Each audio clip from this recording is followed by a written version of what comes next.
பேரூரு தோடு மேல பொறி போட்டு பூச பண்ணி போட்டப்படி அத நெருங்கி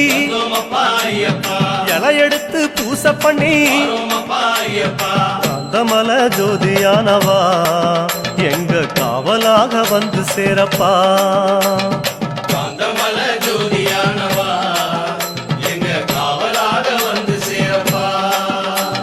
சன்னதியில் கட்டுங்கட்டி சபரிமலை காடு தேடி